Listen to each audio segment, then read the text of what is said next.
Hey guys, it's time to learn about our next type of geometric constructions. Today we're going to be constructing perpendicular lines. First off, what is a perpendicular line? That's a line that will meet another line at a 90-degree angle. 90-degree angle is also called a right angle. It's what gives rectangles and squares their square corners. First method I have is another cheating one like the ruler with parallel lines. When we use the ruler to make the parallel line, we're basically just tracing a line that's already parallel. We're doing the same thing today. This one we're going to use a triangle. Now notice that this triangle has one of its angles as 90 degrees. So basically what we're going to do is we're going to copy that 90-degree angle that this triangle already has. What we do is we line up one of the sides on the line that we're given, and then we draw a line down this side, and that will give us a 90-degree angle. Let's try it out. This first way still feels a little bit like cheating with me. Basically, we're tracing the 90-degree angle that is already here. So what I have to do is I gotta line up this edge with my line and then just trace along this other edge. I know that this angle is 90 degrees, which means that I know that these two angles are perpendicular. Second method, and this is probably the one that you would have thought of and naturally went to right away, is using a protractor. We know that a line is perpendicular to another line if it meets it at a 90-degree angle. And we know that this can help us measure angles. So what we're going to do is we're going to line up the protractor, make a dot at 90 degrees. Oh, shoot. I forgot a step, and this is really, really, really important.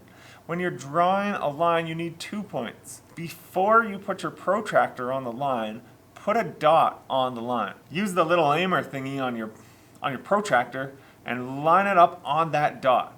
Then make another dot at the 90-degree point on the protractor.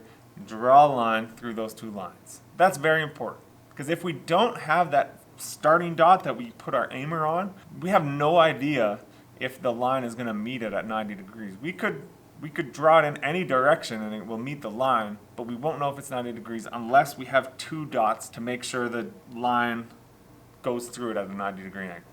Let's check it out. So this is the method that you probably would have first thought of if I asked you to draw a line that was 90 degrees to this line.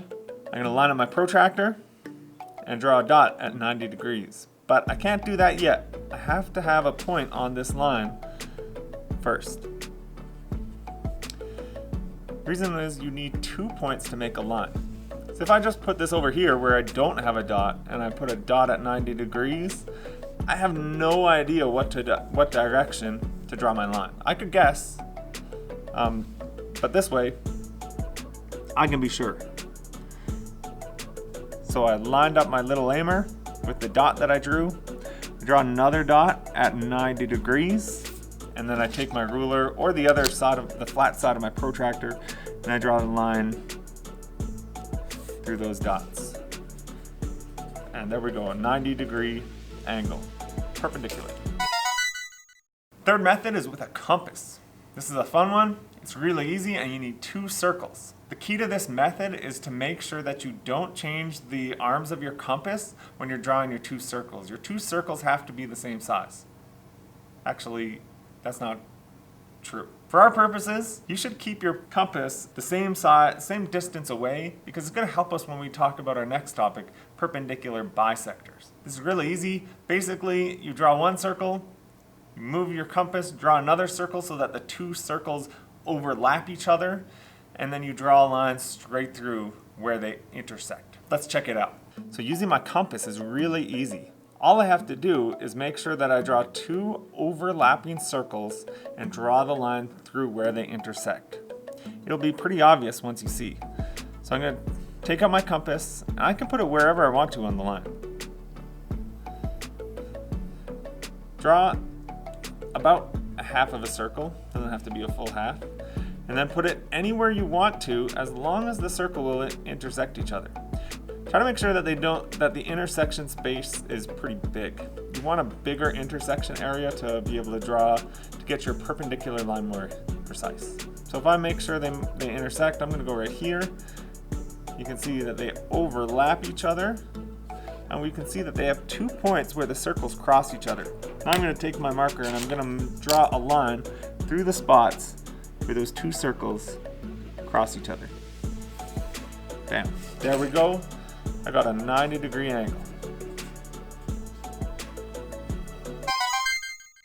The last method we have is our most low-tech method, paper folding. Basically, we fold the paper so that the line overlaps itself, and the crease that we make in the paper is going to be perpendicular to the line. Let's see it. This last way is going to be the hardest to show on video, but basically, I fold my paper so that those two lines overlap each other perfectly.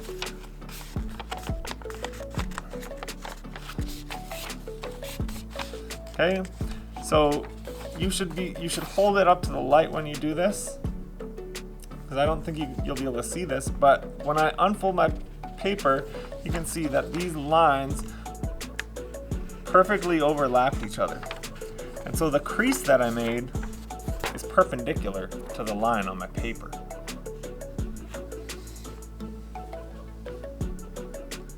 Now you know 4 ways to construct a perpendicular line to a line that you're already given. I hope this video is helpful. See you next time.